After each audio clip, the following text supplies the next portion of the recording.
Seorang janda kaya nan memikat dari Bali meninggalkan dunia glamor demi mengejar cinta sejati. Seorang TKI muda sederhana di Swiss yang justru membuatnya merasa hidup kembali. Dari pertemuan tak terduga di restoran bersalju hingga lamaran penuh keberanian di tengah sawah Banyuwangi, kisah mereka menguji harga diri, godaan, dan perbedaan kasta. Tapi ketika cinta bicara, tak ada harta, usia, atau status yang bisa menghalangi.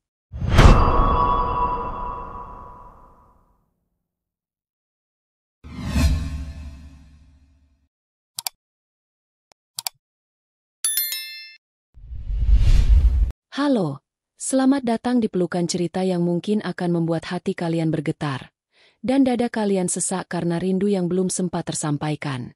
Aku adalah Laras, wanita yang tak sekadar menjual kisah cinta, tapi menghidupkan luka, gairah, dan keberanian untuk memilih cinta, meski harus menantang dunia.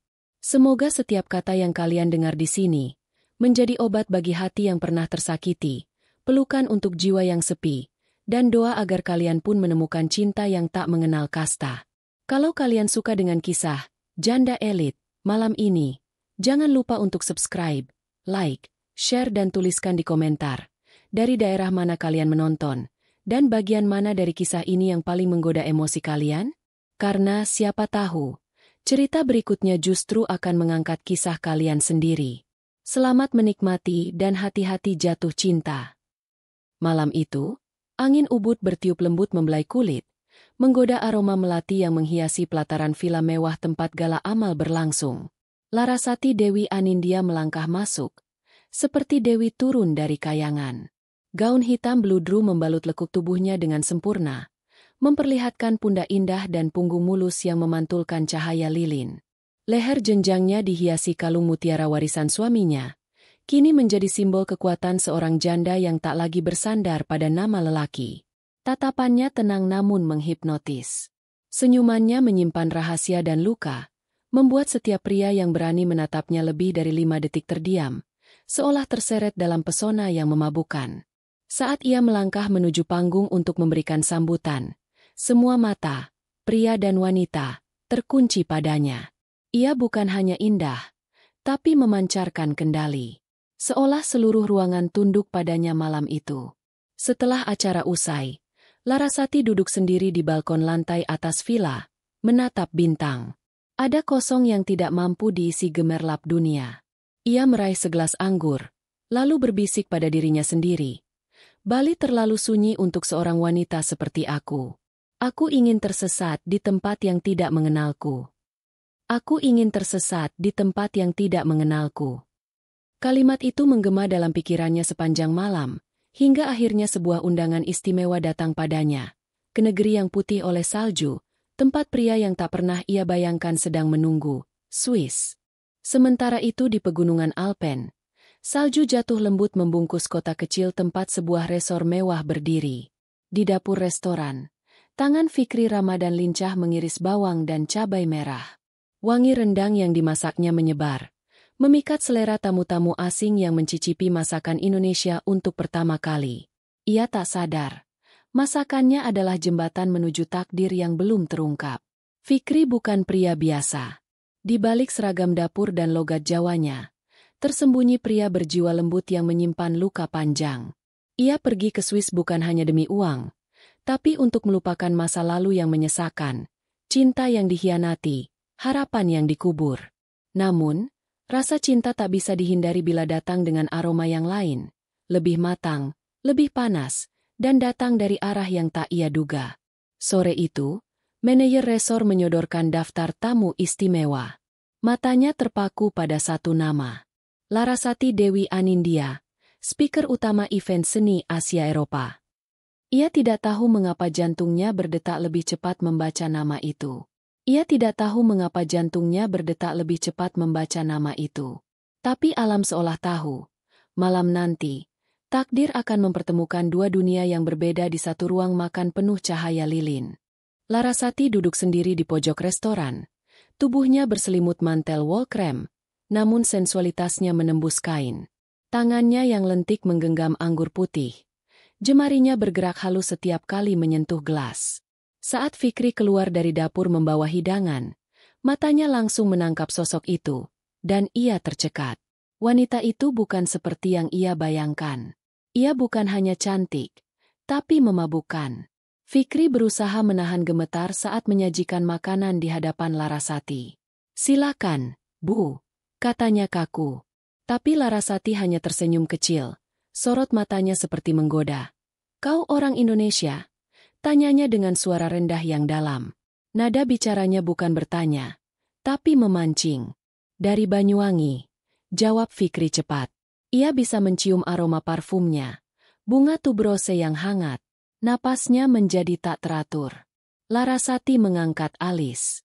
"Kau tampan untuk seorang koki," ujarnya ringan, sebelum menyesap anggur dan menatap Fikri dengan mata setengah tertutup. Pria itu tak tahu harus berdiri atau mundur. Pria itu tak tahu harus berdiri atau mundur. Tapi semesta sudah memilih. Karena saat ia hendak pergi, Larasati memanggil lagi. Kali ini lebih dalam, lebih personal. "Fikri, bukan? Duduklah sebentar." Nada suaranya lembut tapi memerintah. Tanpa sadar, Fikri duduk. Jantungnya berpacu lebih cepat dari biasanya. Di hadapan wanita itu, ia merasa seperti remaja yang baru belajar mencintai. Larasati menatapnya dengan tatapan analitik, seperti ingin membedah setiap lapisan dirinya. "Aku suka cara kau memasak. Hangat, seperti kau menyimpan banyak kenangan di dalam panci itu." Suaranya mengalir pelan, sensual, seperti alunan gamelan yang dibisikkan di telinga. Fikri tersenyum malu. "Masakan itu, aku masak sambil membayangkan kampung halaman." Larasati mencondongkan tubuh, memperlihatkan sedikit belahan dada, namun tetap anggun. "Kampung halaman? Rasanya lama sekali aku tidak punya rasa rindu semacam itu." Tatapan mereka saling mengikat. Ada magnet aneh di antara dua jiwa berbeda dunia ini. Ada magnet aneh di antara dua jiwa berbeda dunia ini. Dan Larasati, yang sudah lama mati rasa, merasa tubuhnya mulai hidup kembali, hanya karena tatapan mata seorang pria muda dari Banyuwangi. Hari berikutnya, Larasati berjalan menyusuri koridor resor menuju spa, mengenakan jubah mandi sutra tipis yang membentuk tubuhnya bagai patung. Di ujung lorong, Fikri keluar dari dapur dan tak sengaja melihatnya. Tatapan mereka bersilangan. Larasati tersenyum. Senyum itu bukan basa-basi, tapi penuh makna. "Pagi, Chef," ucapnya sambil terus berjalan. Bokongnya bergoyang pelan. "Mantap," seperti tahu ada yang mengamatinya. Fikri berdiri terpaku. Panas menjalar dari dada ke wajahnya. Ia tahu itu salah, tapi tubuhnya tidak peduli. Tak lama, Larasati mengirim pesan melalui resepsionis. "Apakah Chef Fikri bersedia makan malam denganku malam ini? Pribadi." Pesan itu dibacanya 3 kali. Jantungnya tak berhenti berdebar. Ia tahu, malam nanti bukan sekadar makan malam. Ada api yang menunggu dinyalakan. Ia tahu, malam nanti bukan sekadar makan malam. Ada api yang menunggu dinyalakan. Dan api itu akan membakar bukan hanya tubuh, tapi juga batas-batas yang selama ini mereka bangun sendiri. Dan benar saja, malam itu, ruang makan pribadi yang disiapkan Larasati di Villa Pegunungan Swiss dihiasi cahaya lilin dan aroma melati. Meja bundar hanya untuk 2 orang. Anggur merah tua mengisi gelas kristal. Ketika Fikri datang, mengenakan kemeja putih sederhana, Larasati berdiri menyambutnya. Gaun beludru merah marun yang dikenakannya membentuk tubuh seperti seni lukis yang hidup. "Terima kasih sudah datang, Chef," bisiknya, sengaja menekankan kata "Chef", seperti godaan halus. Fikri mencoba menahan diri, namun suaranya bergetar ketika berkata, "Saya tak menyangka ibu mengundang saya." "Larasati, jangan panggil aku ibu. Aku bukan wanita yang ingin diingatkan tentang usianya malam ini." Suaranya rendah, nyaris berbisik, namun tajam seperti belati sutra. Selama makan, Larasati menatapnya terus. Tatapan yang berbicara lebih banyak dari kata. Sesekali jari-jarinya menyentuh gelas, atau mengusap lehernya sendiri pelan, seperti tanpa sadar. Fikri berkeringat dingin. Ia belum pernah duduk sedekat ini dengan seorang wanita seindah itu, apalagi yang jelas-jelas sedang menggodanya. Ia belum pernah duduk sedekat ini dengan seorang wanita seindah itu, apalagi yang jelas-jelas sedang menggodanya. Dan ketika makan malam usai, Larasati menyentuh lengannya dan berkata, "Temani aku sebentar di balkon." Balkon menghadap lembah bersalju, dan angin dingin membuat Larasati merapatkan syalnya. Tapi bukan itu yang membuat tubuhnya gemetar, melainkan kehadiran pria muda yang tak tahu seberapa kuat pesona dirinya bagi seorang janda sepertinya. Mereka berdiri berdekatan, hanya suara angin dan detak jantung yang terdengar. "Aku suka mendengarkan cerita," bisik Larasati. "Kau tampak seperti seseorang yang punya banyak luka, tapi tak pernah diberi ruang untuk bicara." Fikri menatap salju, lalu mengangguk pelan. "Aku kesini bukan cuma kerja. Aku kabur dari masa lalu. Tunanganku hamil dengan pria lain. Ibuku sakit. Aku bingung, jadi aku pergi sejauh mungkin." Larasati tidak berkata apa-apa. Ia hanya meletakkan tangannya di dada Fikri. Hangat, lembut, penuh empati. "Kau tak perlu menjelaskan semuanya. Kadang luka cukup dibagi dalam keheningan." Suara Larasati lirih, dan tanpa sadar mereka semakin dekat. Fikri menatap bibir Larasati. "Bu, Larasati, aku takut kalau aku terlalu dekat. Aku akan jatuh." Larasati tersenyum tipis. "Siapa bilang aku bukan tempat yang layak dijatuh cintai? Siapa bilang aku bukan tempat yang layak dijatuh cintai?" Kalimat itu membekas dalam pikiran Fikri hingga larut malam. Bahkan saat ia kembali ke dapur keesokan paginya dan melihat wanita lain menatapnya dengan cara berbeda. Pagi harinya, ketika Fikri sedang memeriksa stok bahan dapur, seorang wanita berambut panjang dengan aroma parfum mahal masuk ke dapur tanpa izin. Nadia Ayu Paramita, sepupu Larasati yang baru tiba dari Milan. Bibirnya merah ranum, tubuhnya terbungkus coat mewah, dan matanya menyapu Fikri seperti pemilik yang menilai barang berharga.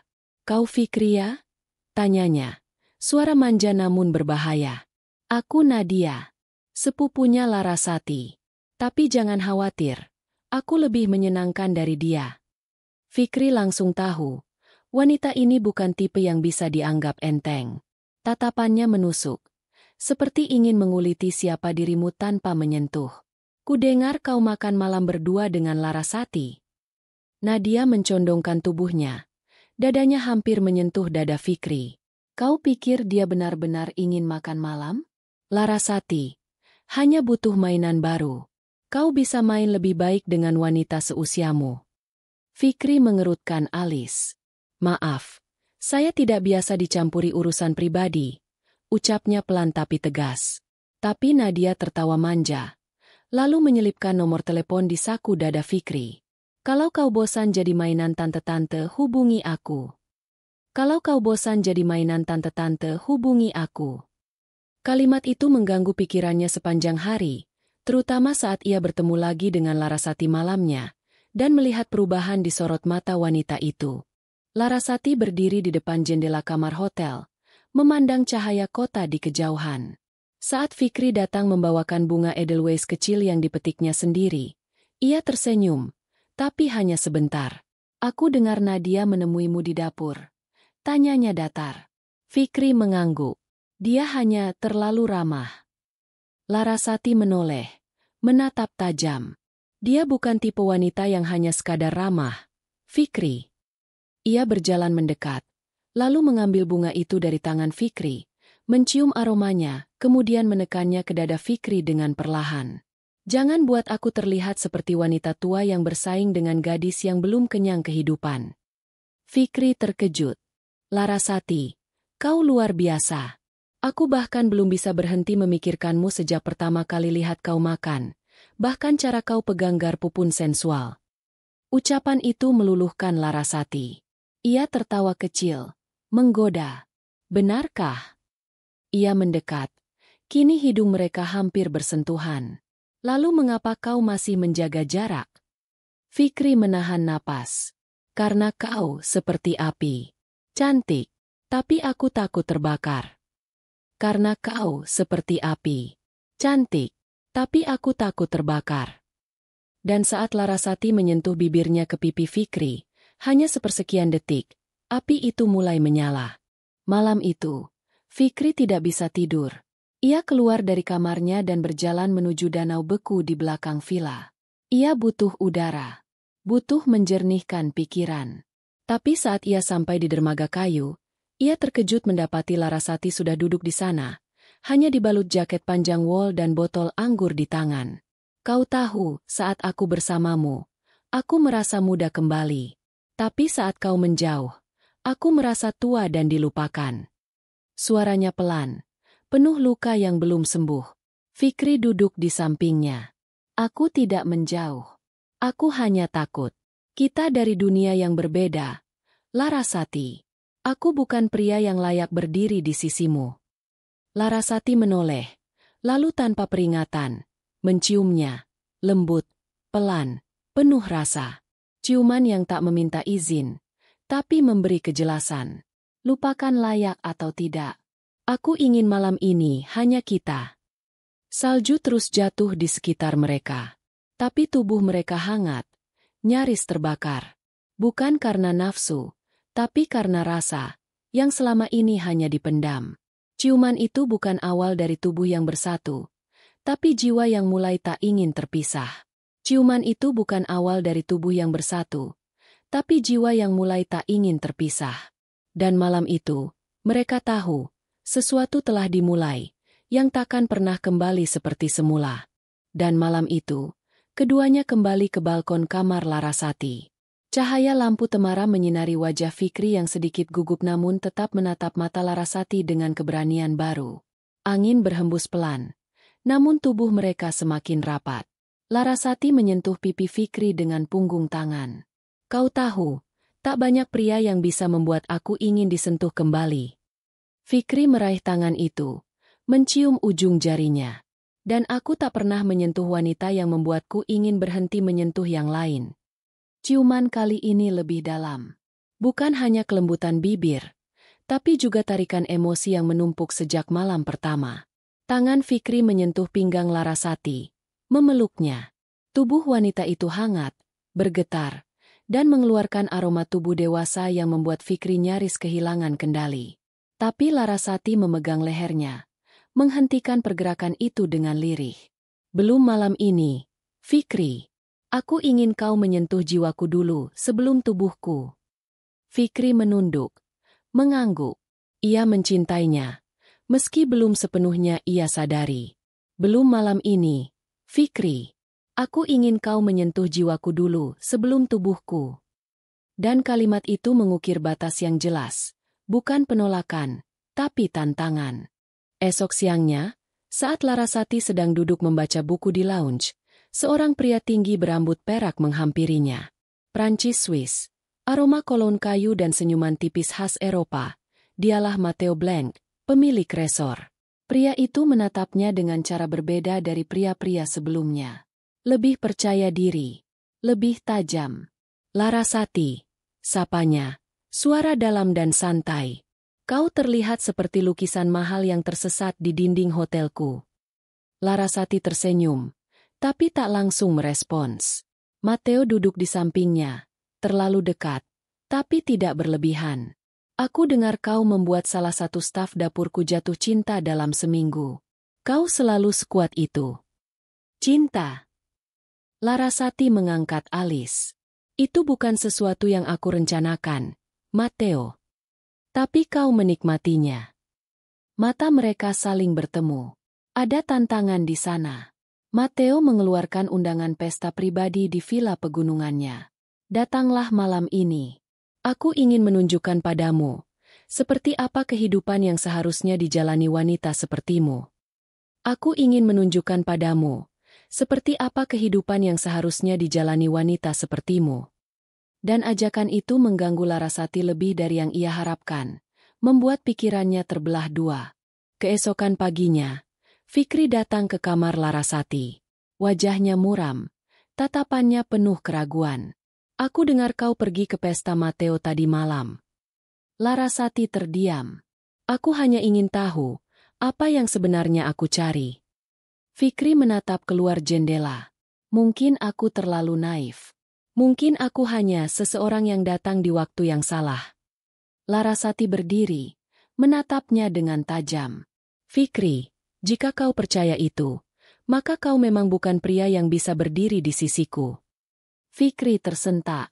Mungkin benar. Karena setiap kali aku mendekat, aku merasa dunia akan menghakimiku. Aku bukan siapa-siapa. Larasati. Hanya anak petani miskin yang mencoba hidup layak. Larasati menghela napas. Ada luka dalam kata-kata Fikri, dan dalam luka itu, ia juga tersakiti. Tapi ia tak menahannya pergi. Ia hanya menatap punggung pria itu saat berjalan menjauh, tanpa menoleh. Ia hanya menatap punggung pria itu saat berjalan menjauh, tanpa menoleh. Dan saat pintu tertutup, Larasati merasa ruangan itu lebih dingin dari salju di luar sana. Beberapa hari kemudian, Larasati kembali ke Bali. Villa yang biasanya menjadi tempat pelarian dan kebanggaan kini terasa hampa. Kolam renang tak pernah disentuh. Lukisan yang biasanya ia kagumi terasa datar. Ia mencoba menulis, membaca, bahkan meminum anggur merah favoritnya. Tak satu pun memberi rasa. Ia berdiri di beranda, mengenakan kimono tipis, membiarkan angin Bali menyentuh kulitnya. Tapi tak ada gairah. Yang ada hanya bayang-bayang senyum Fikri. Tangan yang kasar namun hangat. Suara lembutnya saat memanggil namanya. Dengan nada ragu tapi tulus. Ia membenci dirinya sendiri karena membiarkan ego menyingkirkan lelaki yang membuatnya merasa hidup kembali. Malam itu, ia duduk di ranjang sambil memegang kalung peninggalan suaminya. Tapi bukan wajah almarhum yang ia ingat melainkan mata Fikri. Jujur. Dalam. Dan saat ia membuka koper terakhirnya, ia menemukan secarik surat kecil terselip di dalamnya. Tulisan tangan Fikri. Kalaupun aku tak cukup untuk dunia glamormu, setidaknya izinkan aku jadi cukup untuk hatimu. Kalaupun aku tak cukup untuk dunia glamormu, setidaknya izinkan aku jadi cukup untuk hatimu. Kalimat itu menusuk Larasati lebih dari semua kritik yang pernah ia dengar. Larasati tak bisa tidur malam itu. Surat itu ia baca berulang kali. Setiap kata Fikri seperti getaran di tubuhnya. Tak ada pria sebelumnya, termasuk mendiang suaminya, yang pernah menulis sepenuh jiwa begitu. Ia membuka ponselnya, menatap kontak Fikri yang belum pernah ia hubungi lebih dulu. Tapi malam ini berbeda. Ia kirim satu pesan. Di mana rumahmu, Fikri? Pesan dibaca. Balasan tak langsung datang. Tapi 2 jam kemudian, satu titik di peta terkirim, Banyuwangi. Desa kecil dekat lereng gunung. Tak mewah, tak glamor. Tapi di sanalah hati Larasati tertambat malam itu. Tanpa ragu, ia memesan tiket penerbangan pagi. Kali ini, bukan Fikri yang mengejar wanita, tapi wanita dewasa yang tahu siapa yang layak ia kejar. Meski harus menyusuri sawah dan lumpur untuk sampai ke sana. Meski harus menyusuri sawah dan lumpur untuk sampai ke sana. Karena cinta sejati tak selalu datang dari langit. Kadang justru tumbuh di tanah paling sederhana. Larasati tak pernah membayangkan akan memakai sepatu bot di tengah ladang pagi hari. Matanya masih disaput kabut jet lag. Namun semangatnya melebihi siapapun. Rambutnya diikat sederhana. Tubuhnya dibalut kemeja longgar dan celana kain.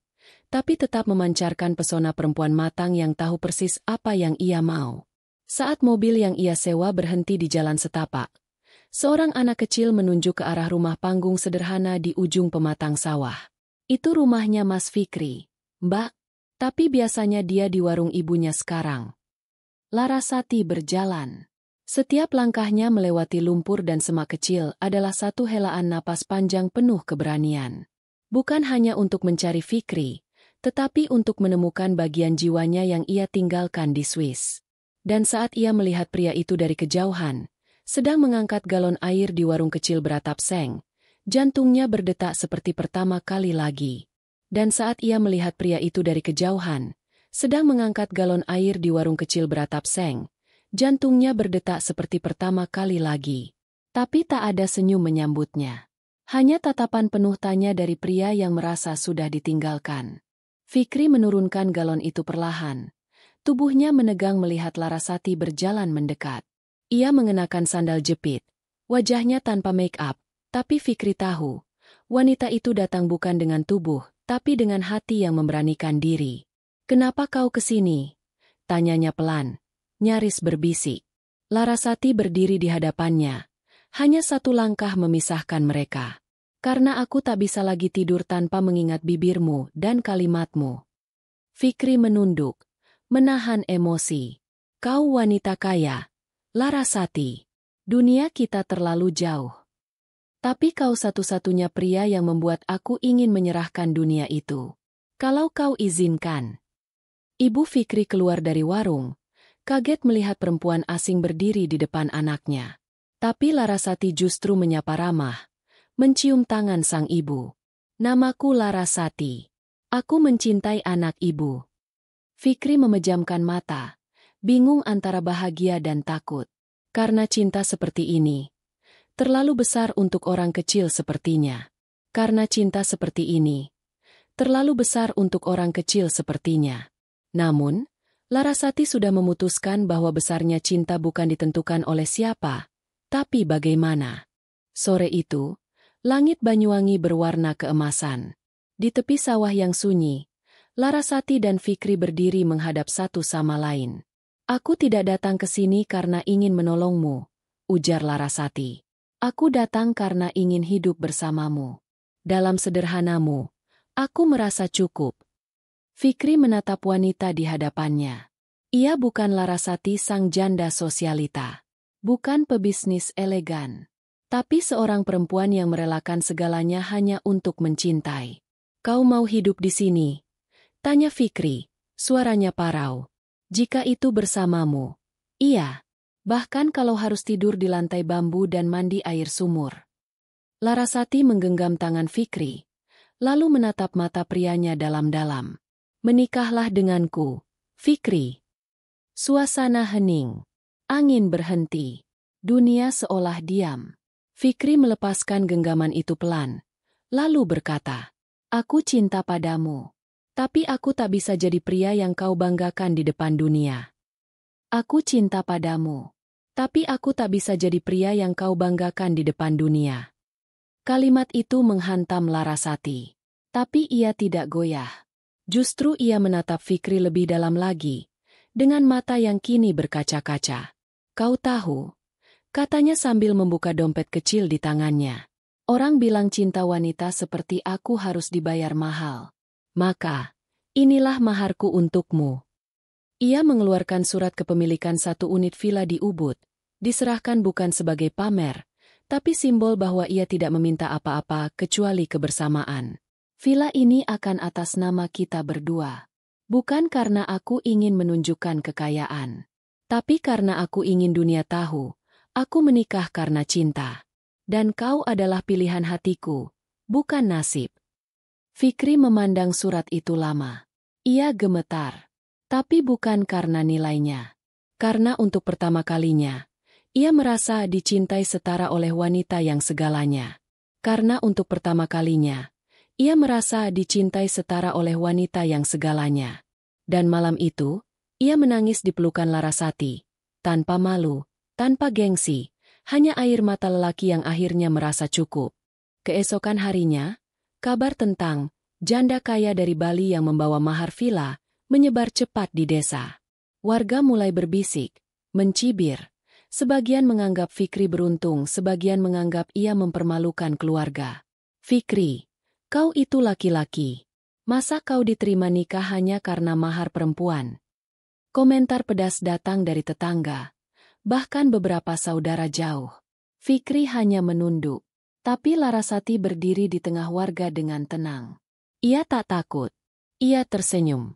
"Bukan dia yang meminta mahar. Akulah yang memberi. Karena dia memberi aku cinta tanpa harga. Dan aku tahu cinta seperti itu tak bisa dibalas dengan bunga plastik dan janji-janji." Seorang ibu menatap Larasati dengan tajam. "Tapi kalian berbeda dunia." Larasati hanya menatap Fikri, lalu menjawab pelan. "Perbedaan bukan alasan untuk tidak bersatu. Kalau cinta adalah bahasa yang sama. Kalau cinta adalah bahasa yang sama." Kalimat itu menggema di hati setiap orang. Dan tiba-tiba, Yang tadinya mencibir mulai bertanya dalam hati, mungkinkah wanita ini benar-benar tulus? Kata-kata Larasati bergema, namun tidak semua hati mudah disentuh. Desa mulai bergejolak. Warung-warung menjadi tempat gosip paling panas.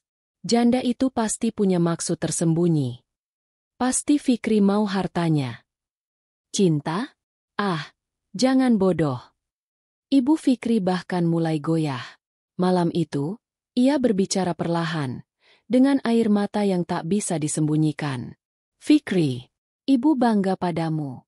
Tapi ibu takut kamu akan hancur saat semua ini berakhir. Fikri hanya terdiam. Ia memandang keluar jendela rumah kayu mereka, melihat Larasati yang sedang menyiram bunga, mengenakan daster sederhana. Senyumnya tetap tenang, meski tubuhnya pasti lelah mendengar ratusan komentar miring setiap hari. Malam itu, Larasati meraih tangan Fikri. Jika cinta kita tidak diterima di tempat ini, maka aku tak keberatan pindah ke dunia manapun bersamamu. Jika cinta kita tidak diterima di tempat ini, maka aku tak keberatan pindah ke dunia manapun bersamamu. Tapi justru kalimat itulah yang membuat Fikri tak bisa lari. Ia harus bertahan. Ia harus melawan, untuk cinta yang tidak main-main. Keesokan harinya, Larasati menggulung lengan bajunya. Ia mulai membantu ibu Fikri di warung, ikut memasak, mencuci piring, bahkan memanggil pelanggan. Warga menatapnya dengan bingung. Janda dari Bali yang biasa memakai perhiasan berlian kini sibuk melayani pembeli tempe goreng? Apa ini cuma sandiwara? Bisik salah satu warga. Tapi seminggu, 2 minggu, Larasati tak berubah. Ia mengunjungi anak-anak sekolah, membawakan buku. Ia mengadakan pelatihan kecil untuk ibu-ibu tentang kerajinan tangan, membuka akses ke pasar Ubud. Ia bukan sedang memamerkan uang, ia sedang memberikan nilai. Dan pelan-pelan, warga mulai diam, mulai tersenyum. Suatu hari, seorang nenek menghampiri Fikri dan berbisik, "Kalau perempuan secantik dan sepintar itu mau nyapu di warungmu, pertahankan, Le. Dunia jarang sekali kirim cinta setulus itu. Kalau perempuan secantik dan sepintar itu mau nyapu di warungmu, pertahankan, Le." Dan malam itu, Fikri memeluk Larasati dari belakang saat ia sedang mengaduk teh di dapur. "Menikahlah denganku. Bukan karena aku pantas, tapi karena aku siap."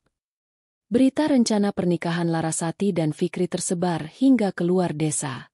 Matteo Blank, yang sejak lama membungkam egonya, datang ke Bali secara tiba-tiba. Ia menemui Larasati di villa saat Fikri sedang pergi.